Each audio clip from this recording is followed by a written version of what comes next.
This is not fiction. This is not satire. The United States government once launched a top-secret program with a single purpose: to kill one man, Fidel Castro. And they tried to do it 638 times. Chapter 1. The Man Who Wouldn't Die.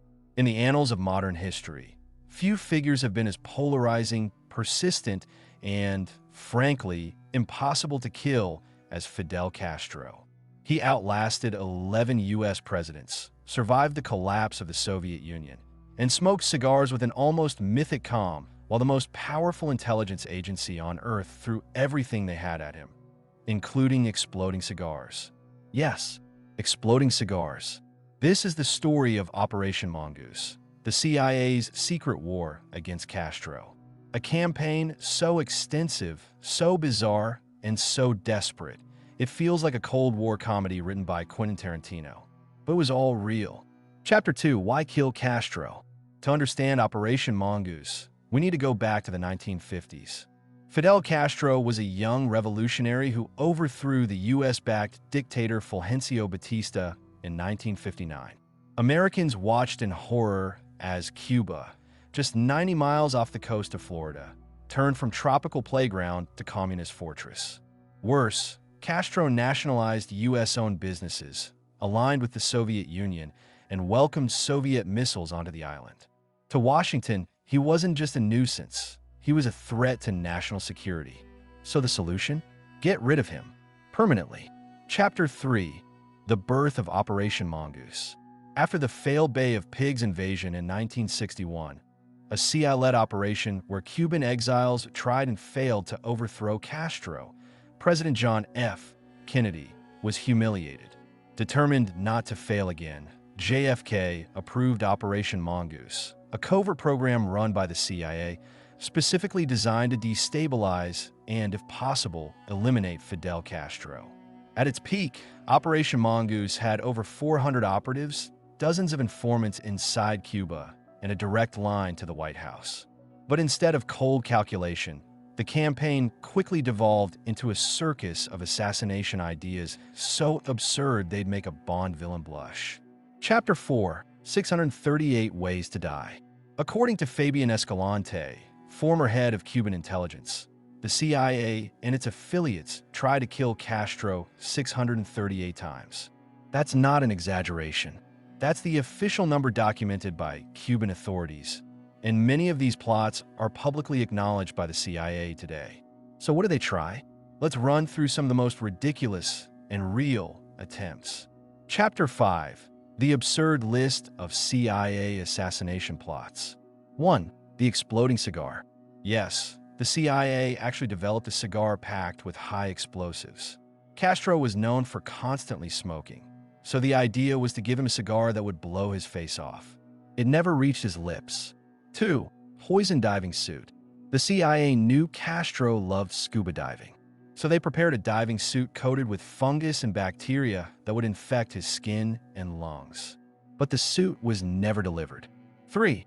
LSD in a studio. One plan involved spraying LSD into the air vents of a TV studio where Castro was giving a live interview, hoping he'd start hallucinating and humiliating himself on air. The mission never went ahead. 4. The femme fatale. The CIA once recruited Marita Lorenz, one of Castro's ex-lovers, to assassinate him with poisoned pills hidden in a cold cream jar. She smuggled the pills into Havana, but at the last moment couldn't go through with it. Castro allegedly handed her a gun and dared her to shoot. She didn't. 5. Contaminated pen. Another plan involved a poisoned fountain pen with a needle so sharp that Castro wouldn't even feel the injection. It was handed to a Cuban official, but again, never used.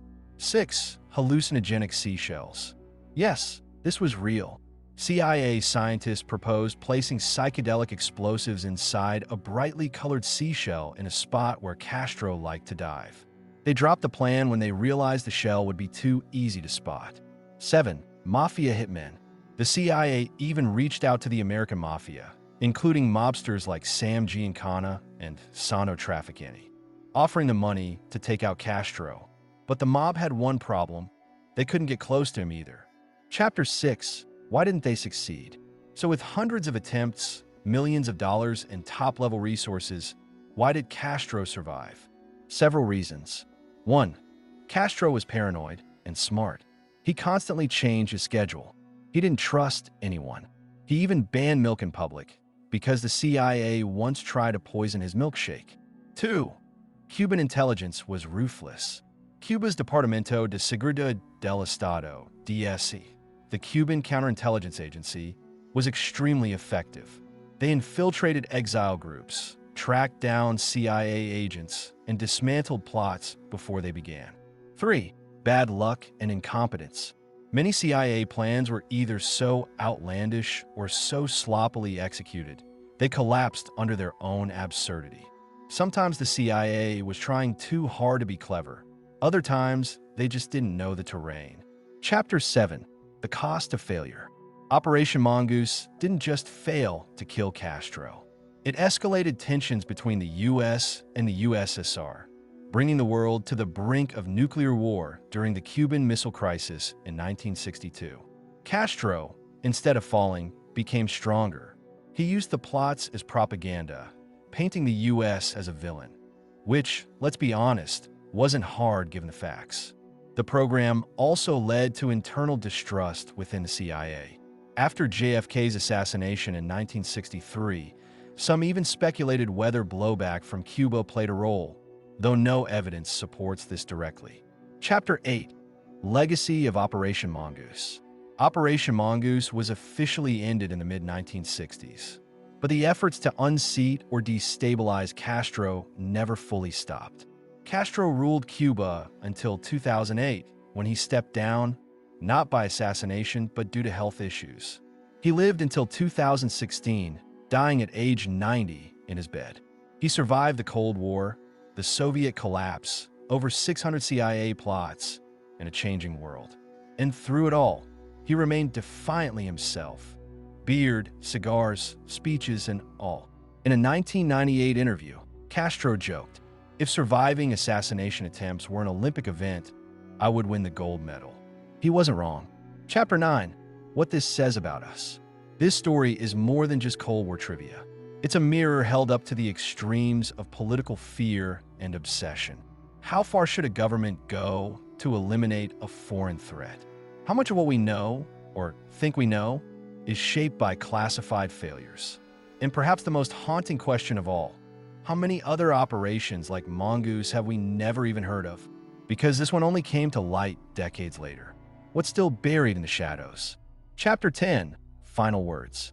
Fidel Castro remains one of the most controversial figures of the 20th century. To some, a dictator. To others, a revolutionary hero.